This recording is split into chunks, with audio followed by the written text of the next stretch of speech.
तो हमारे समय पे तो सीपीआई वाला इन्फ्लेशन ही आएगा ना।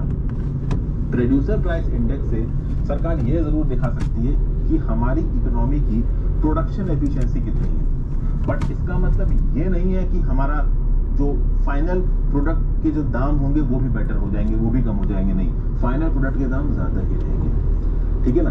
तो डेफिनेटली पीपीआई आप रिलीज करो, अच्छी बात है। पीपीआई से हमको ये पता चल जाएगा कि हमारी इकोनॉमी की प्रोडक्शन एफिशिएंसी कितनी है, और हमें ये भी मालूम पड़ेगा कि भाई पीपीआई और सीपीआई के बीच में कंपैरिजन करके सप्लाई चेन में हमें कहां पे प्रॉब्लम आ रही है। लेकिन एक्चुअली में इन्फ्लेशन का बेटर मेजरमेंट क्या है, मेरे हिसाब से तो सीपीआई कंबाइंड ही है, क्योंकि सीपीआई कंबाइंड एक्चुअली में हमको ये बताता है कि जब हमारे जैसे consumers, retail consumers, individual consumers जब सामान लेने खरीदने जाते हैं तो चीजें कितनी महंगी मिल रही हैं, ये जानना भी बहुत ज्यादा जरूरी हो जाता है। Got it? तो ये है प्रोड्यूसर प्राइस इंडेक्स, और ये प्रोड्यूसर प्राइस इंडेक्स को मैंने होलसेल प्राइस इंडेक्स से भी कंपेयर करके बताया और कंज्यूमर प्राइस इंडेक्स से भी कंपेयर करके बताया। आशा करता हूँ आपको मेरी ये एनालिसिस पसंद आई होगी। अगर पसंद आई हो तो मुझे नीचे कमेंट बॉक्स में जरूर बताएं। Thank you for watching friends, have a great day. अगली वीडियो में प्राइस इंडेक्स और सर्विस प्राइस इंडेक्स पे आपको बता दूंगा। एक्चुअली चैप्टर नंबर 7 जल्दी खत्म होने वाला है, इसके बाद 2 वीडियोस और, चैप्टर नंबर 7 खत्म, फिर चैप्टर नंबर 8 को मूव ऑन करेंगे। Thank you for watching, have a great day. At Kalyan Jewelers, get flat 50% off on making charges on all products and enjoy Kalyan's special gold rate. Conditions apply. नमस्कार दोस्तों, कैसे हैं आप लोग। Producer price index के बारे में पिछले वीडियो में बात कर चुके हैं। इसमें जल्दी से हम लोग हाउसिंग प्राइस इंडेक्स और सर्विस प्राइस इंडेक्स, इन दो चीज़ों को खत्म कर लेंगे। ज़्यादा वैसे इसमें कुछ है नहीं, बहुत छोटे छोटे से पॉइंट्स से आपको बता देता हूँ। जो हाउसिंग प्राइस इंडेक्स है इंडिया का ऑफिशियल, इसको 2007 के जुलाई महीने में लॉन्च किया गया था मुंबई। बनाया किसने था इस हाउसिंग प्राइस इंडेक्स को? तो इंडिया का जो होम लोन रेगुलेटर है, नेशनल हाउसिंग बैंक, इसने इसको बनाया था। और इस इंडेक्स को एक नाम दिया गया जिसका नाम है NHB रेजिडेक्स, ठीक है।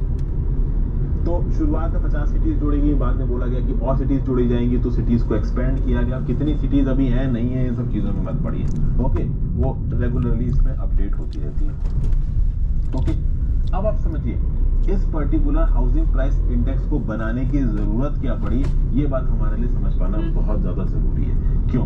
क्योंकि देखिए इंडिया के रियल एस्टेट मार्केट में ट्रांसपेरेंसी लानी बहुत ज्यादा जरूरी थी। ये जो ब्रोकर्स थे, ये जो बिल्डर्स थे, ये बहुत सारे उल्टे सीधे गेम खेला करते थे इंडिया के रियल एस्टेट मार्केट्स में। जो इनोसेंट बोरोवर्स हैं, जो इनोसेंट बायर्स हैं, ठीक है, बोरोवर्स वो बैंक से जाके लोन लेके घर खरीदेंगे, और जो बायर्स हैं जो कि भाई अपना आशियाना बनाना चाहते हैं, तो उस आशियाना के नाम के, उनके ड्रीम होम के नाम पे बहुत ज्यादा महंगे घर बेचना, ठीक है, अंडर कंस्ट्रक्शन बिल्डिंग के लिए पहले ही एडवांस पेमेंट ले लेना, और मान लो डेट किसी साल है, उससे 5 साल बाद फ्लैट का एलोकेशन नहीं मिल रहा है। तो इस प्रकार की बहुत सी प्रॉब्लम्स थी।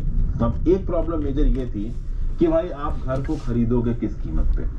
तो पहले क्या होता था, जो ब्रोकर्स होते थे, ज्यादातर जो घर होता है वो आपको ब्रोकर दिखाता है। बहुत ही कम बड़े बड़े ब्रांड्स होते हैं जिसमें बिल्डर सीधे आपको फ्लैट दिखाता है, ज्यादातर जगहों पे आपको ब्रोकर ही फ्लैट दिखाता है। तो ब्रोकर बहुत ज्यादा प्राइस चार्ज करता था किसी भी पर्टिकुलर के लिए, तो ये चीजें बहुत प्रॉब्लमैटिक होती थी। तो भाई आप कैसे पता करोगे कि एक ब्रोकर सही पैसा मांग रहा है, ज्यादा पैसा मांग रहा है, कम पैसा मांग रहा है? तो एक ब्रोकर ज्यादा पैसा मांग रहा है या कम पैसा मांग रहा है, इस चीज को एसेस करने का कोई भी तरीका इन हाउस परचेजर्स के पास नहीं था। तो अब इस बात को कैसे एसेस किया जाएगा? तो इस बात को एसेस करने के लिए अगर हम एक ऐसा इंडेक्स बना देते हैं जो कि इस बात में मतलब हमारे रियल एस्टेट मार्केट में ट्रांसपेरेंसी ला पाए, तो बड़ी अच्छी बात है।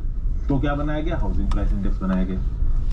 तो भाई हम लोग जो घर खरीदने जा रहे हैं, जो जनरल पब्लिक घर खरीदने जा रही है, तो वो हाउसिंग प्राइस इंडेक्स की बेसिस पे कुछ बातें पता कर सकती है। फिर जो बैंक्स हैं और जो हाउसिंग फाइनेंस बॉडीज है, बेसिकली अब ज्यादातर जो बायर्स होते हैं वो सारा पैसा कैश नहीं दे पाएंगे। घर 80 लाख, 90 लाख, 1 करोड़, 2 करोड़, मुंबई दिल्ली जैसे शहरों में बिकता है। चलो लखनऊ जयपुर साइड चले जाओ तो 40-50 लाख में भी आपको एक फ्लैट मिल जाएगा, एक छोटा सा प्लॉट मिल जाएगा।